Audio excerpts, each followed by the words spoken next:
Why would you wear such a huge belt buckle? What? Belt buckle? Why would you wear a belt buckle that big? It looks like a dinner plate on your stomach. Or dessert tray. Yeah, I don't think I pulled that off. What, looking like a douche? They got the scarf down. Okay, scarves are not douchey. Besides, keeps my neck warm. We're indoors. I like scarves. Well, I guess douches need to be warm too. Okay, obnoxiously noticeable name brand shirt with matching hat worn backwards, wearing a watch with an oversized face while pretending to seem important texting on your phone when you're really playing Angry Birds. I'm playing Angry Birds. Sherlock. Oh, I love that game. Aha! You are playing Angry Birds. Star Wars with Angry Birds. Okay. So, in your opinion, is what he's wearing douchey? Sort of. What about the scarf? Could be. Could be. Has potential of being douchey. Everything has the potential to be douchey. But what he's wearing right there is definitely douchey, right? Oh, absolutely. Nope, there it is then. Absolutely could be. Still douchey. Less douchey. See, you finally admit it. Admit what? You're dressed like a douche. Okay, if I'm dressed like a douche, so are you. I've never denied that. True. You guys are funny. You should have your own show. Meh, I don't know about that one. Way you banter, sitcom material. Telling you. I'll put you in a sitcom. Besides, I'd rather have a talk show anyway. Sitcom and talk show. That just seems like a lot of work. And expensive. Do an internet show. Yeah. You could be the next Shane Dawson. Who? Daystrom Power. There we go. Ray William Johnson? Catherine Reitman. She's sexy. I break her down. Is she a little old?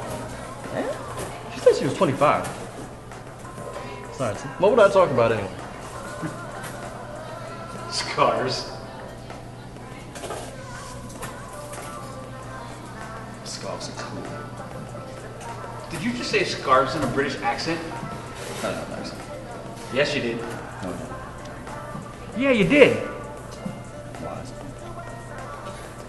Been watching a bit too much of the BBC on the telly, have we? Shut up.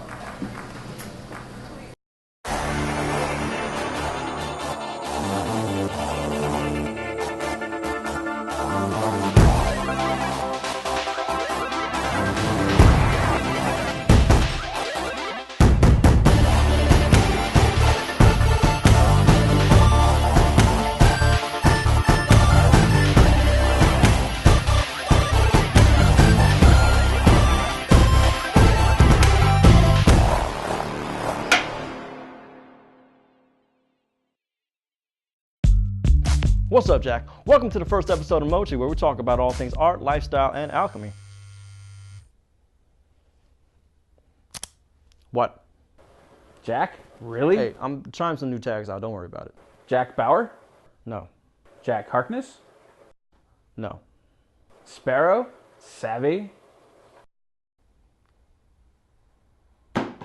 On the agenda today, we talk about setting up a quality bare-bones filmmaking production. Whether you want to make short films, music videos, or capture live events, I'm going to run you through the basic tools that I believe will give you great production value without having to rob a bank to acquire said tools. Anything less than that, you're basically making porn. And with that out of the way, let's go ahead and hit the first component, which is the camera. I'd say the camera you use probably makes up about 60% of your overall visuals, which is why choosing the camera will be a pretty important part of your setup. Since we're talking about making a quality but yet affordable setup in production, I opt to go the DSLR way. There's two reasons for this. One, having more control over your lens choice is actually a big reason altogether. The variety and looks of different lenses actually helps to add interest and enhance your story. And two, the ability to take your camera anywhere you can think of and become a one-man production is enticing, especially when you've got a crew to work with or your crew doesn't want to work with you. Get the shot. Dude, I am. Shut up. Dude, hurry up, man. Here comes the fuzz.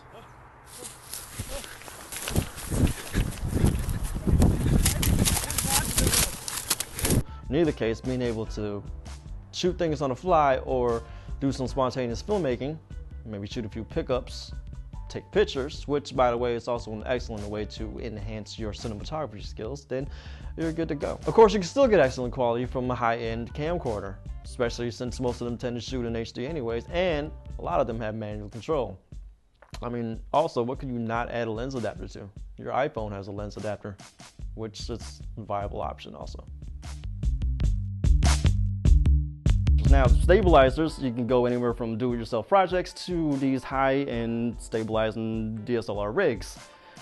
People do go crazy on them and they get pretty damn expensive. Now, if you're first starting out, I'd probably recommend only going with a tripod or a monopod. Now, for me, an example, all I ever use is just a monopod because a lot of stuff that I do is pretty much on the go. Da-da. And as far as lighting goes, the number one source I would probably recommend, the sun. Now, of course, this is gonna limit you on when you could actually shoot, since you can only shoot when the sun's up, obviously. But if you had to buy one piece of equipment, I'd probably recommend a redhead.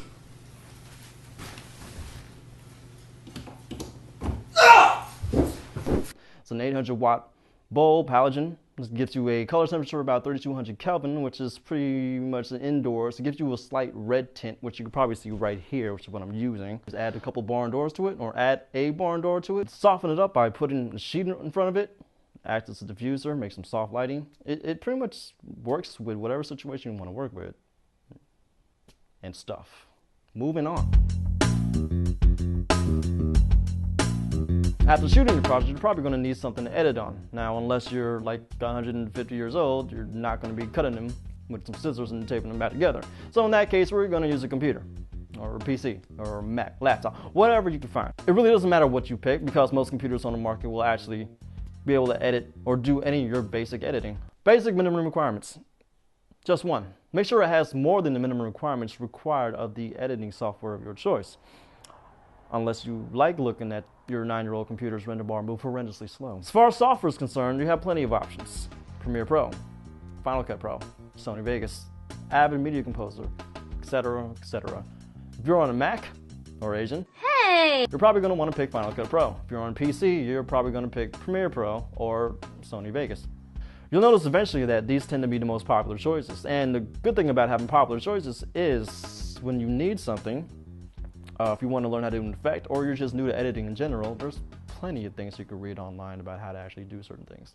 Now, I use Premiere Pro mainly because the output that actually comes out of my camera is an MP4, and therefore Premiere Pro actually edits MP4 natively, which actually helps me out a lot. The less time that I have to convert something into an editable format, the less time I have, more time that I actually have to edit whatever it is that I'm editing. Last component is music. Now, you don't necessarily need to add music to your projects. I just feel it kind of adds a polish to your projects and ups your production value. This can be as simple as finding music from your CD or MP3 collection, or creating entirely original music altogether. Bit of warning though, if you do use copyrighted music, you might get in a little bit of trouble,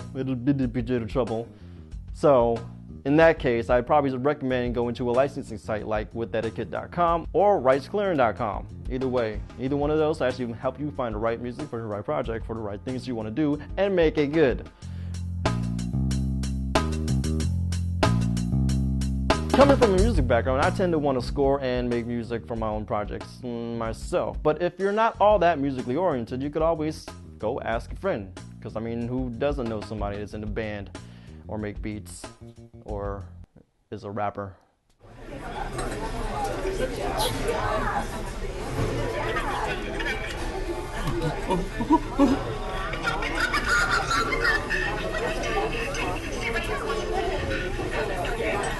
She's literally moving.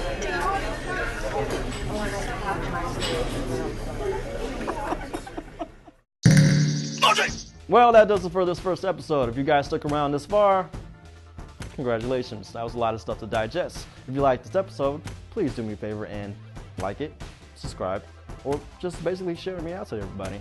If you have anything that you'd like me to discuss on the show, or you want to tell me how cool you are, do me a favor and follow me on the Twitter sphere at Terra. And if you want to keep up to date with all the projects I've been working on, there's also the Facebook page, which I'm going to put right here. Until then, don't just sit on your asses hoping something will happen to you. Go out there and make shit happen. Exactly, and that was a long tagline. We'll work on that one. Oh yeah, absolutely. Cut. Amateur, man. Suck it, suck it, suck it. La la la la la. I still sound monotone. Project and